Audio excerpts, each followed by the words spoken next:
All right, what is going on, everybody? My name is Luke. I'm a fitness instructor at Four Wing Cold Lake. I'm going to talk to you a little bit about deadlifting today. So we're going to chat different kinds of deadlifts, deadlift technique, reasons why we deadlift, and how to improve your technique and get better at this lift.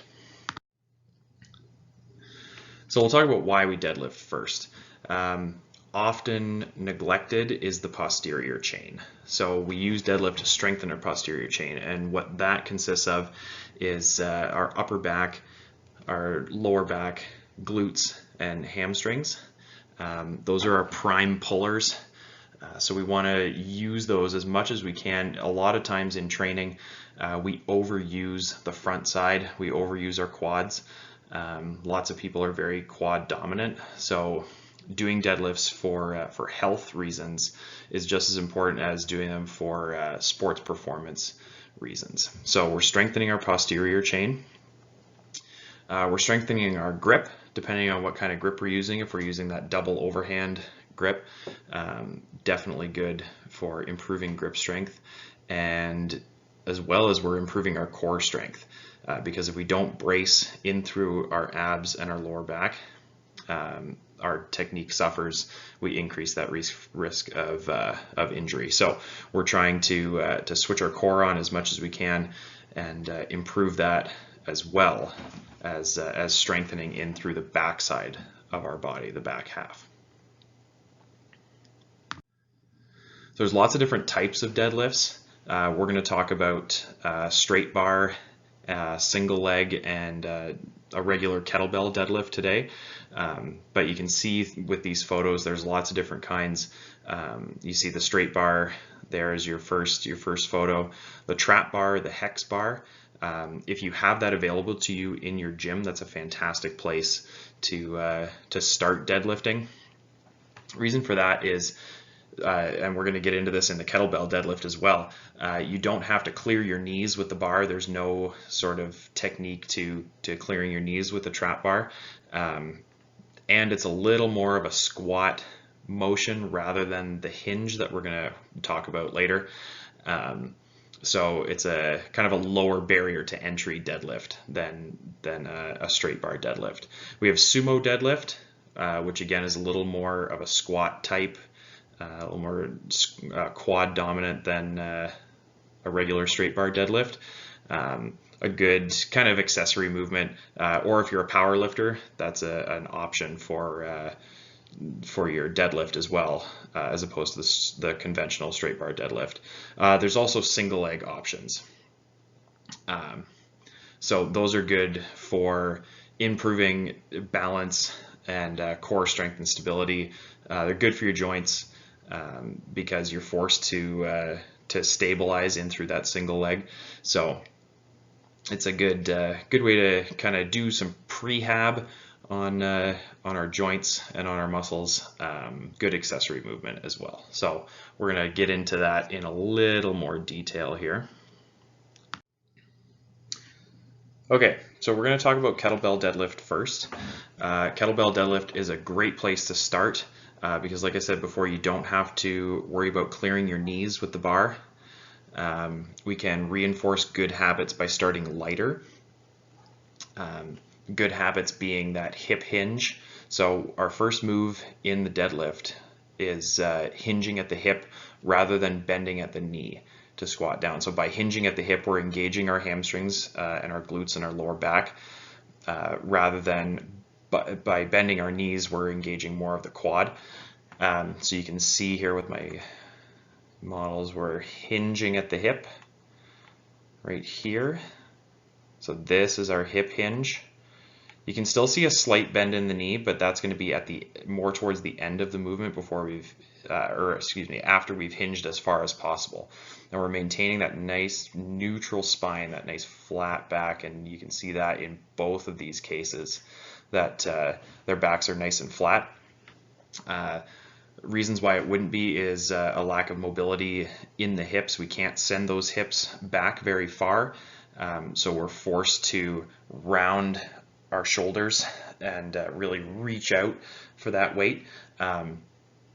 So we'll talk about improving mobility a little bit later on in the show, but that's going to be a factor in deadlifting and in our technique. So something that we can do if we are lacking mobility right now, obviously work on improving it, but if you are still wanting to deadlift, you can raise the floor up to you. So putting your weights on a box or a stepper or some sort of platform that's going to raise the floor up and shorten that range of motion a little bit, so you won't have to hinge quite as far or turn it into a squat, like turning it into something it's not. So that's a big point of performance for the deadlift in general, not just kettlebell deadlift, is sending those hips back and maintaining that nice neutral spine. And then upon standing up, this is the other part, is we're not overarching, so we're still straight up and down here, and then we're squeezing the glute at the top. Squeezing the glute at the top helps us not to overarch. So you can see here as well, nice and straight, core is engaged, so abs and lower back squeeze tight, glutes are squeezed tight, so everything is nice and stable when we get to the top of that movement.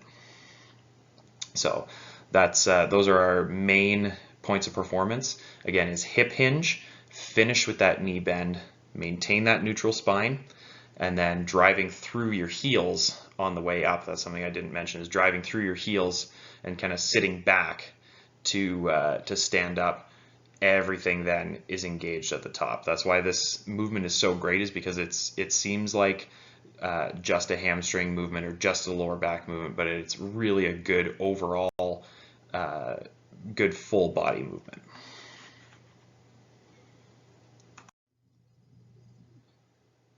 All right, so we talked about kettlebell deadlift points of performance. We'll talk about straight bar deadlift points of performance. So same points really as the kettlebell. We're taking that hip width stance, we're hinging at the hip, and our chest is coming out over top of the weight. And this is going to hold true for any deadlift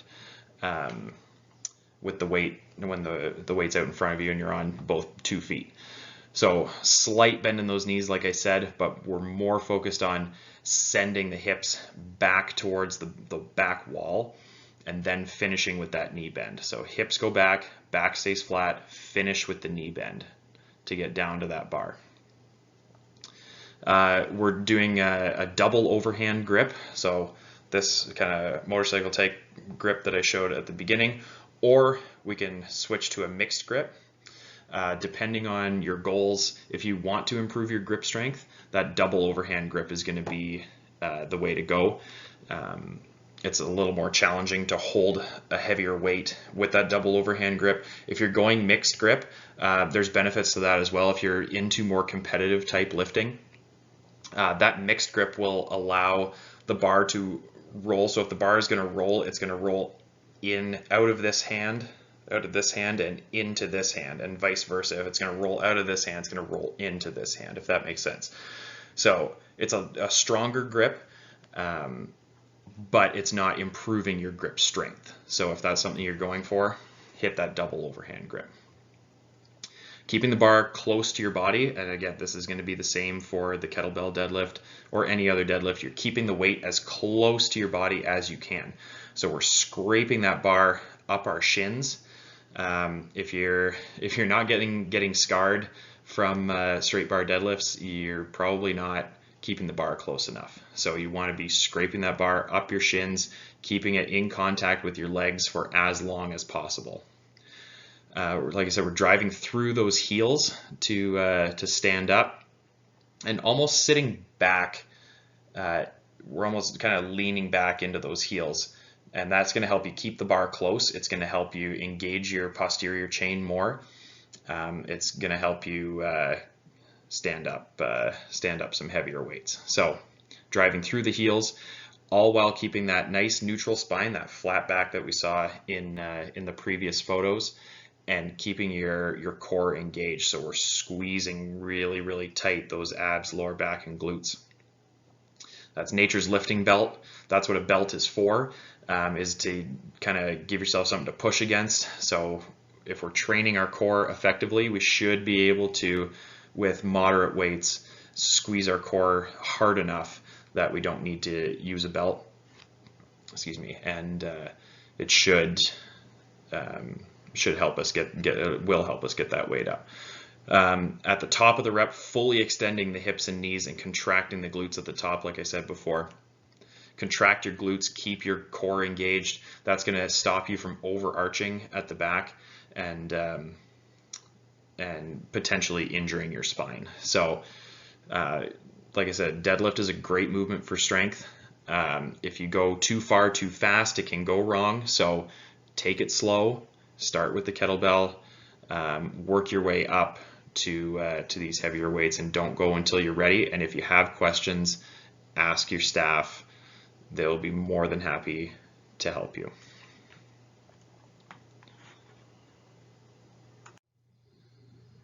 So we talked about straight bar deadlift, we talked about kettlebell deadlift. Those are both on 2 feet. And that's a great place to start. If you want something different, if you're kind of at a sticking point in your deadlift, or you're not terribly confident with deadlifts yet, something that's a little bit different and still very challenging is the single leg deadlift. So what the single leg deadlift, it's essentially the same as the double leg. It's creating a little bit more instability, which if you are looking for some more core strength and stability, fantastic movement, the single leg deadlift. If you have one leg that's weaker than the other, this is a good movement to throw into your training. If you are interested in rehabilitative exercises, even prehabilitative. So if you want to decrease your risk for injury, doing single-sided movements is very beneficial, and single leg deadlifts falls into that category. So points of performance on the single leg deadlift. So we are shifting our weight over to the working leg. So the working leg is going to be the leg that's out in front, the one that's taking the brunt of that load while we're performing this movement. We're making sure our hips are square. So a tendency with single leg deadlift is to, when we hinge, our hips kind of tilt, and that's a compensatory movement. So we're compensating for maybe a lack of mobility in the hips. So we don't want to have that tilt to either side. A way to fix that is by, again, bringing the floor up to you. So we shorten the range of motion until our mobility improves. Also, if we find that we're rounding at our shoulders and we can't quite reach, that again is a mobility issue. Raise the floor up. Put your weight on some sort of platform, box, stepper, whatever. We're using a single weight for this, so it shouldn't be too big a deal. Using a dumbbell or a kettlebell, something with a handle like that. So bringing the floor up to you will fix that, should fix that hip tilt until we improve our mobility and are able to put that weight on the floor and perform the movement kind of as prescribed. So again, we're hinging at the hip, slight bend in that working leg. So similar to that 2-legged deadlift, we do want a little bit of a bend, like a soft knee, not really a bent knee, but just kind of a soft knee, and definitely not straight locked all the way out. Something to think about when you're hinging with this. So we're hinging forward. I think about sending my opposite leg back towards the wall, very similar to the way I would think about sending my hips back towards the wall in the 2-legged deadlift. We're sending that back leg back towards the wall, and that's going to help us stay square on and get that nice forward hip hinge that we're looking for. Again, contracting the abs, squeezing the core and the glutes throughout the entirety of the movement. Because this single-sided movement creates a lot more instability, we need that extra core engagement. So that's going to be something to think about in this single leg deadlift, and that will then transfer over to our two-legged deadlifts. If we train that in a single-sided fashion, it should transfer over into that two-legged, more traditional style deadlift. And then we're returning to the standing position. So we're driving through that front heel, and I think about kind of bringing that back leg back underneath me to undo that hip hinge. So we've hinged kind of this way by bringing that leg back, and then we're going to hinge again to come back. It's kind of like picking your golf ball out of the hole, or those birds in the water where they dip down, bob for a second, take a drink, and then come back up. That's what I think about when I do single leg deadlifts. So I think about picking my golf ball out of the hole, or being a bird that hinge and then comes back up. So it only moves on that pivot point at its hip.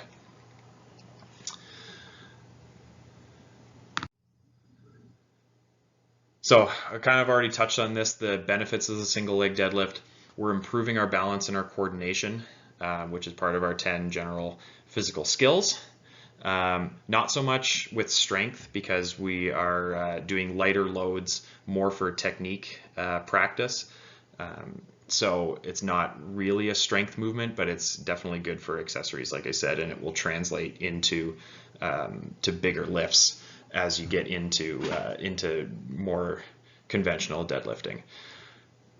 We can increase our proprioception, so where we are in space, and our ability to kind of control our bodies and realize where we are and where we are in space, and improve our quality of movement.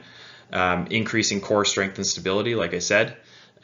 So in that single leg position, we really have to squeeze super duper hard to stop from not just tilting our hips, but potentially from toppling all the way over. So that's why we start light. That's why we can decrease the range of motion, and there's no shame in that game. And we increase the activation of the posterior chain, because we are only working one side. That one side has to take all of that work. So we're really working on glutes, hamstrings, lower back, abs, upper back. It's a good overall exercise.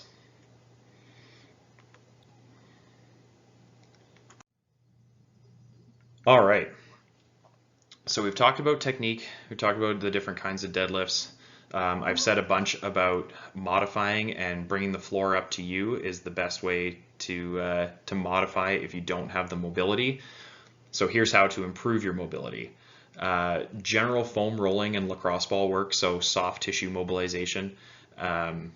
If it hurts, that's an area to focus on. So we're rolling our glutes and our hamstrings, even our quads. Our quads are very tight, and they can be a limiting factor in our deadlift, because they're pulling our pelvis in a weird spot that we don't want it to be. So we need to loosen that up, and get those tissues, those sliding tissues, to start sliding again and become unglued a little bit. So general foam rolling and lacrosse ball work. The only rule really with rolling is don't roll over your joints. So we're trying to avoid rolling over our knees, most of all. As much or as little pressure as you can handle. If you start feeling lumps and bumps, that's a spot to focus on. Foam rolling is a little less intense than lacrosse ball rolling. So if you're new to soft tissue mobilization, the foam roller, a softer foam roller, is a good place to start. As you get more comfortable, you can move into more firm type foam rollers, and getting into some lacrosse ball work as well. Lacrosse ball is a little bit more pinpoint. Again, you can start with a little bit softer. You can start with a tennis ball, work your way up to that harder rubber ball. The ball work is a little more pinpoint.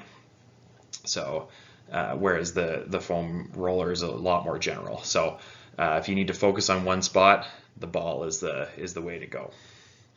So if you need any examples of these movements, head over to the Four Wing YouTube channel. We've got a pretty extensive library of yoga and of technique videos.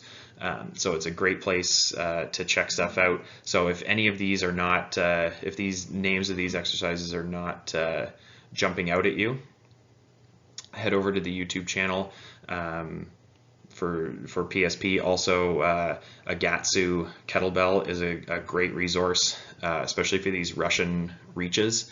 They're a little hard to explain, but the modified half monkey is definitely in it's in our library somewhere. So those are just or really those are my favorite ones, but anything to stretch out your hamstrings, a standing forward fold, a seated forward fold, really anything to stretch out those hamstrings is a great option, or a good a good thing for improving your deadlift and kind of loosening up those hips. Pigeon pose for our glutes. There's lots of modifications to that as well. Like I said, go check out our YouTube channel, and you can see what pigeon pose looks like. Banded distraction things for shoulders and upper back. So all that is looping a band around a pull-up bar and grabbing onto that band, letting the band pull your arm towards that anchor point, but you are sitting back. So the band is kind of pulling your joint. So the fact that you're sitting back and the band is pulling your joint in different directions, and you can manipulate your arm in various positions to kind of hit that joint and loosen up that soft tissue a little bit. Things like going across. So we do this stretch quite a bit in our everyday training, but you can do that with a band as well, grabbing across, letting that band pull your arm, but you are twisting away. So good stretch that for our upper back and kind of that rear delt, loosen up in through there so we can pull our shoulders back and engage that upper back like we're supposed to in the deadlift. Loosening up in through your pec as well is a good option, so you can do the reverse of that by grabbing the band, twisting away, letting the band pull you towards that anchor point, and stretching out in through that anterior delt, the front side of that shoulder, and in through that pec as well. So we have that ability to open up our chest and engage in through our upper and middle back, so we can have good points of performance on that deadlift. So banded distraction, awesome option. Thoracic spine mobility. You wouldn't think you would need your spine to be mobile, but you absolutely do. If you want to maintain that good neutral spine, having a mobile middle back is very important. So cat-cow, again, head over to the YouTube channel, check out the yoga. What all that is we're rounding and extending. So I'll try and do it from the side. So we're rounding. This is on all fours, round and extend. So we're trying to take that middle back through its entire range of motion, full flexion, full extension, and really trying to work out any kinks in that middle back. As well as extending over the foam roller. So positioning the foam roller just underneath your shoulder blades, reaching back.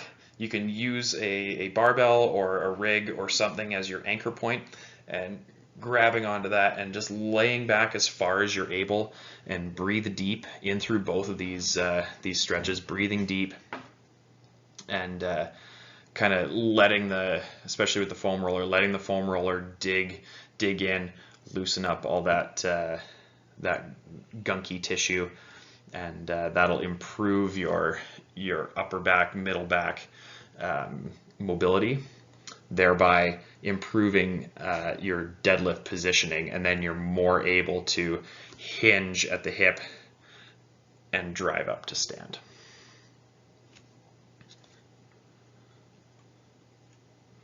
All right. All right, well, thanks everybody for joining me. Like I've said, head over to our Four Wing PSP YouTube channel and check out all the sweet videos we got on there. There's lots of stuff that's up for grabs on there. Check out the national page. There's lots of good content from other bases as well. So thank you for joining me, and I'm sure I'll catch you next time. So stay tuned for more good content, and happy fitnessing.